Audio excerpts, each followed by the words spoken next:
Plusieurs dizaines de gendarmes restent mobilisés aux abords du hameau du Haut-Vernay dans les Alpes de Haute-Provence. Des enquêteurs à la recherche du moindre indice permettant d'éclairer les causes de la mort du petit Émile, disparu en juillet dernier. Frédéric Michel, vous êtes le correspondant d'Europe 1. Le hameau reste totalement bouclé. Les autorités veulent se donner un maximum de chances de préserver la zone.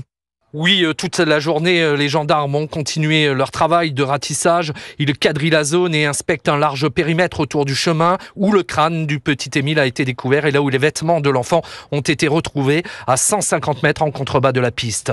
Mais le dispositif commence à être allégé. Les experts du groupe national d'investigation cynophile implanté à Gramat dans le Lot ont quitté le Vernay avec leurs 5 chiens. Le major Jean-Marie commande cette unité. C'est la seule unité en France qui est formée pour rechercher les restes humains. Les chiens sont formés pour travailler sur ce qu'on appelle les corps en surface, comme les corps enterrés. C'est des chiens qui doivent être surtout passe-partout, c'est-à-dire qu'ils ne vont pas s'arrêter quand la végétation devient dense. Donc on a besoin de chiens qui traversent un peu tous les milieux. Alors désormais, on est dans l'attente des résultats des analyses complémentaires en cours sur les ossements retrouvés, ainsi que sur le t-shirt, les chaussures et la culotte du petit Émile. Ces précieux éléments sont entre les mains des scientifiques de l'Institut de recherche criminelle de la Gendarmerie nationale basé à Pontoise pour tenter de comprendre ce qui est arrivé à l'enfant.